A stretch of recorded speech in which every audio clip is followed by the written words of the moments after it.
Perkenalkan, nama saya Excel Ponangriawan dengan NIM saya 010111 210 214. Selamat siang Bu Kristi, nama saya Felicia Swinton dengan NIM 010111210204. Perkenalkan, nama saya Masya Kenneth dengan NIM 011112102223. Perkenalkan, nama saya Alven Lirih Talmungaol dengan NIM 010112102222. Perkenalkan, nama saya Miral Valentini Moa dengan NIM 010111210206. Nama saya Faralin Harjandi dengan NIM 011112100202. Jadi yang pertama-tama, apa sih itu soft skills dan apa sih pentingnya soft skills bagi kita seorang mahasiswa dalam menjalankan kehidupan kita di kuliah maupun menjalankan kehidupan kita nantinya ketika kita sudah kerja. Nah, soft skills sendiri merupakan keterampilan sosial seseorang dalam mengatur emosi mereka, dalam menjalankan komunikasi, serta menjalankan kehidupan sosial sehari-harinya. Nah, apa sih pentingnya ketika kita memiliki kemampuan soft skills yang baik di lingkungan kita? Ketika kita memiliki kemampuan itu dengan baik, maka kita bisa membangun komunikasi yang efektif dan efisien di lingkungan kita. Goleman mengemukakan bahwa kecerdasan emosional adalah kemampuan lebih yang dimiliki seseorang dalam memotivasi diri, ketahanan dalam menghadapi kegagalan, mengendalikan emosi dan menunda kepuasan, serta mengatur keadaan jiwa.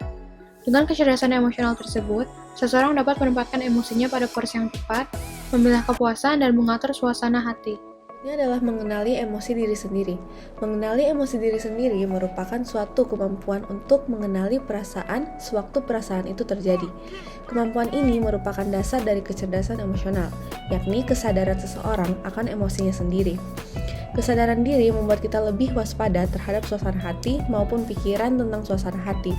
Bila kurang waspada, maka individu menjadi mudah larut dalam aliran emosi dan dikuasai oleh emosi.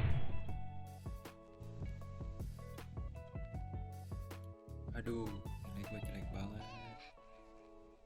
Mana nih?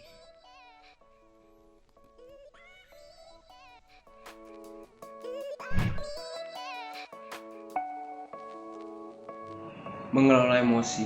Mengelola emosi merupakan kemampuan individu untuk menangani dan mengungkapkan emosi dalam kadar yang tepat. Menjaga agar emosi negatif tetap terkendali merupakan kunci dalam menuju kesejahteraan emosi. Karena emosi yang meningkat dengan intensitas yang terlampau lama akan mengoyak kestabilan emosi diri kita sendiri. Kemampuan ini juga mencakup kemampuan kita untuk menghibur diri, melepas cemas, rasa murung, ketersinggungan, dan dampak-dampak yang timbul dari rasa-rasa yang menekan diri kita masing-masing.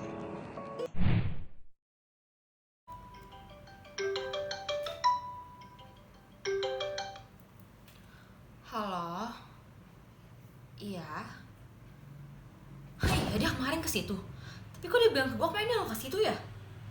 Iya, kemarin dia bilang ke gue tuh pergi sama mamanya. Parah banget tuh orang bohongin gue. Tapi ya mau gimana pun gue harus cari tahu dulu sih bener apa enggak. Gue sih gak apa-apa sekarang, gue masih tenang-tenang aja.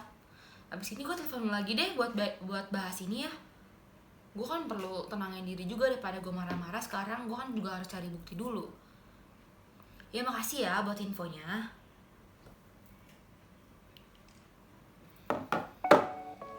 Lalu ada dengan memotivasi diri sendiri.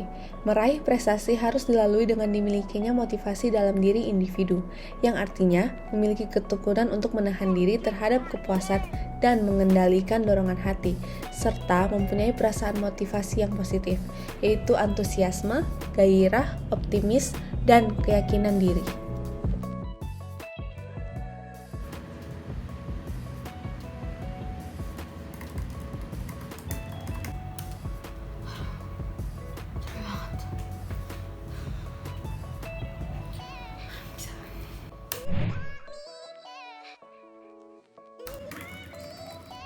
Selanjutnya, mengenali emosi orang lain.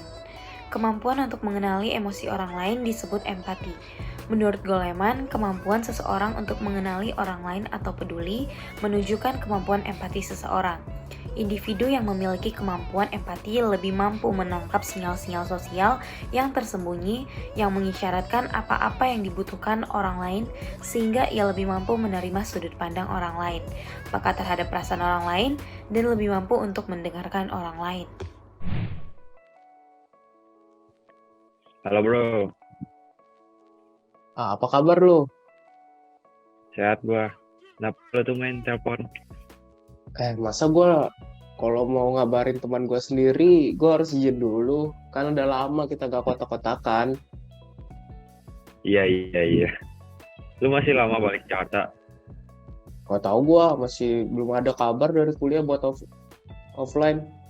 Lu gimana di sana? Masih aktif basket? Kuliah sih aman. Kalau basket sih gua sekarang masuk tim uni sih. Kalau lu gimana? Kalau gue ya gitu-gitu aja. Kapan lu kira-kira balik? Iya kenapa bro? Lu main telepon? Gak apa-apa. Lah alasan lu masih ada mau lu. Nah, Ya udah bang, iya. Lagi butuh teman cerita aja gue. kenapa?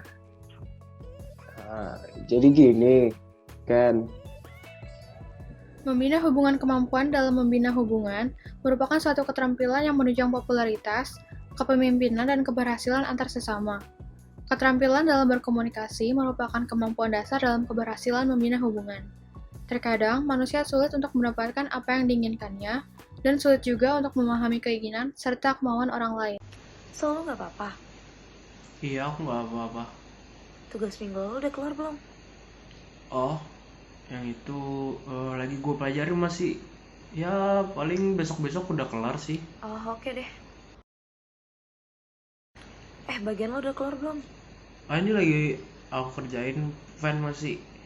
Lah, katanya kemarin udah keluar. Ya, jujur sih, 2 pertemuan kemarin gue nggak ada masuk kelas. Jadi ya, gue nggak ngerti sama sekali sama materinya. Kalau nggak ngerti bilang aja biar gue bantu kerjain. Oh, ya udah, ayo, makasih ya. Faktor-faktor yang mempengaruhi emotional intelligence. Pertama, faktor internal. Faktor internal adalah apa yang ada dalam diri individu yang mempengaruhi kecerdasan emosinya. Faktor internal ini memiliki 2 sumber, yaitu segi jasmani dan segi psikologis. Segi jasmani adalah faktor fisik dan kesehatan individu. Apabila fisik dan kesehatan seseorang dapat terganggu, dapat memungkinkan mempengaruhi proses kecerdasan emosinya. Segi psikologis mencakup di dalamnya itu pengalaman, perasaan, kemampuan berpikir, dan motivasi. Sumpah sakit banget di perut hari pertama. Pengennya kan istirahat aja, tapi tetap harus buat tugas. Karena banyak banget lagi tugasnya. Kesel banget. Kedua, faktor eksternal. Faktor eksternal adalah stimulus dan lingkungan di mana kecerdasan emosi berlangsung. Faktor eksternal meliputi pertama adalah stimulus itu sendiri. Kejenuhan stimulus merupakan salah satu faktor yang mempengaruhi keberhasilan seseorang dalam memperlakukan kecerdasan emosi tanpa distorsi. Kedua, lingkungan atau situasi khususnya yang melatar belakangi proses kecerdasan emosi. Objek lingkungan yang melatar belakangi merupakan kebulatan yang sangat sulit dipisahkan. Halo Far, nongkrong yuk, bosan banget nih, udah lama juga kan gak nongkrong. Duh, gue lagi sibuk banget sekarang nih, lagi ngerjain tugas kuliah. Ya ampun Far, nongkrong bentar doang, bisa kali, gak lama-lama lah. Duh, sorry banget, tapi gue bener-bener gak bisa kalau sekarang. Parah banget sih liat anak ambis, lupa temen. Ya kan udah gue bilang, gue lagi banyak tugas. Yaudah terserah lu aja deh. Selanjutnya, cara-cara meningkatkan emotional intelligence. Yang pertama ada self-awareness, yaitu kemampuan untuk mengetahui emosi diri sendiri, kekuatannya, kelemahannya, dorongannya, nilai-nilai terkait, dan tujuannya. Yang kedua ada self-regulation, yaitu kemampuan untuk mengontrol emosi, termasuk mengubah emosi yang meledak-ledak atau mengganggu, memahami adanya peran dari pikiran terhadap perasaan atau perilaku kita. Yang ketiga ada motivation, yaitu apa tujuan utama kamu kamu melakukan hal tersebut. Yang keempat ada social skills, yaitu understanding others. Yang kelima atau yang terakhir ada empati, yaitu mencoba memahami orang lain. Ada juga hal-hal yang bisa kita dapatkan jika kita memiliki pemahaman mengenai emotional intelligence dengan baik. Yang pertama adalah komunikasi yang efektif. Dengan memiliki komunikasi yang efektif, maka kerjasama antar tim akan jauh lebih baik. Serta itu kita juga bisa mendengarkan serta memberi respon yang baik terhadap anggota sesama tim kita. Yang kedua adalah mengatasi tekanan pekerjaan dengan baik. Jika kita memiliki pemahaman mengenai emotional intelligence dengan baik, maka itu juga kita akan memiliki self-awareness yang baik sehingga kita bisa mengelola stres kita dengan baik juga. Yang ketiga dan yang terakhir adalah kita mampu menerima masukan. Seseorang yang mempunyai kecerdasan emosional yang baik akan menerima masukan tersebut sebagai hal yang positif sehingga dirinya bisa berkembang. Kesimpulan dari kelompok kami adalah emotional intelligence dapat diartikan sebagai kemampuan untuk mengerti dan merasakan perasaan milik diri sendiri maupun orang lain. Dan emotional intelligence merupakan komponen yang penting yang harus diperhatikan oleh setiap individu. Terdapat 5 poin penting dalam emotional intelligence. Poin-poin tersebut sangat penting untuk diimplementasikan sedini mungkin dalam kehidupan kita agar nantinya kita dapat bersiap untuk kehidupan setelah kuliah.